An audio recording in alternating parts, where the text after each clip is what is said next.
Hi guys, kamusta? My name is Ronald. Isa po ang OFW dito sa Singapore. Meron po tayong bagong video. Isang kabayan natin na OFW from Jensan ay pinauwi.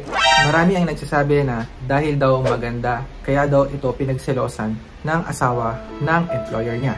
She is only 25 years old and first time niyang mag-abroad as a domestic helper. Nakatagal siya ng 2 months or 2 months plus sa trabaho niya. Okay guys, so let's watch the video. Ate, lapit ka ng konti sa akin. Trabaho niya sa bahay. Ano sa tingin niyo po ang pwedeng mangyari sa kanya? Oh, ayan. Tingnan niyo po. Taga saan ka? Jensan po. Taga Jensan. Ilang taong ka na? 25. 25. First time mo mag-abroad?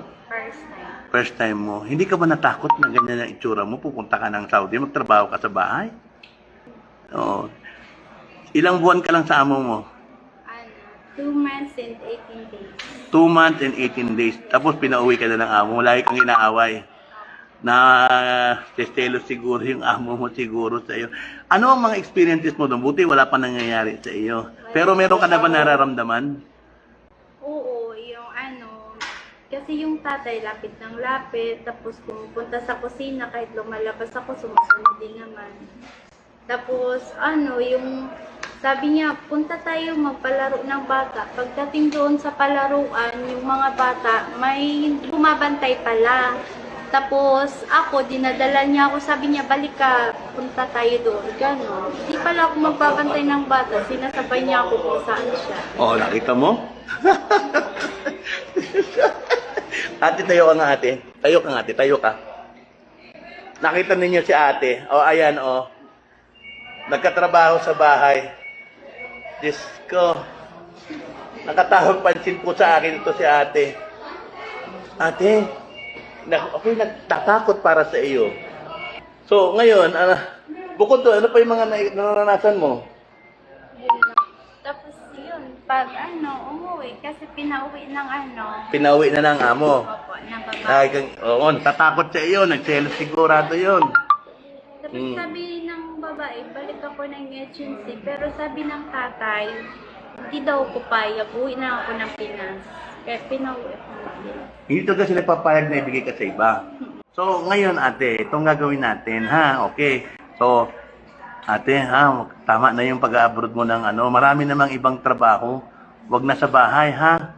Natatakot kami para sa iyo. Mabuti na lang, 3 buwan ka, 2 buwan ka palang mahigit, uwi ka na sa Pilipinas.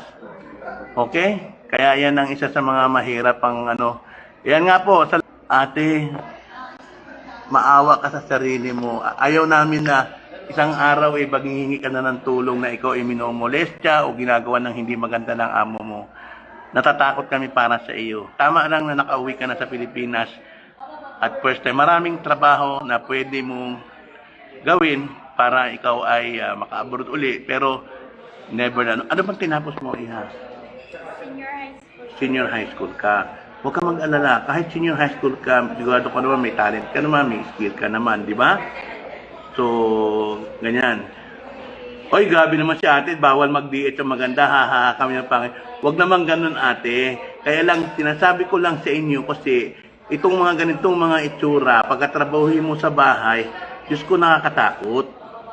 Diba? Wala naman ako sinabing yung pangit hindi magtatrabaho. Wala naman ganoon. Kayo talaga. Kaya lang, mahirapan lang tayo kasi si ate ko may apil no? Ano ang apil niya eh? Oh, kailan ka dumating? Kanina? Kanina. So, naiwanan mo na yung at arrival stamp mo?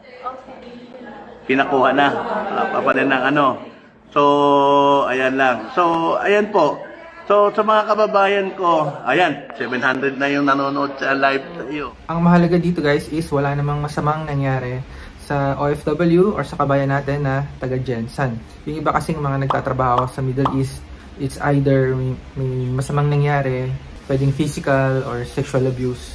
Pero buti sa kanya, saglit lang siya doon and pinauwi na rin ng employer. Kaya guys, sa tingin nyo, kasalanan ba niya kung bakit nagselos yung employer niya? Paano naman yung mga ibang OFW na yung sakto lang yung itsura pero hindi naman inaabuso? Meron ding OFW na maganda rin sa paningin ng employer nila pero nire-respeto naman. Dahil ba sa ganda or itsura, hindi na ba siya dapat mag-abroad? Siguro talaga depende na lang sa sitwasyon or bansa kung saan tayo magtatrabaho. Anyway guys, yun lang. Just to give you an update for what's happening sa ating mga kababayan na OFW.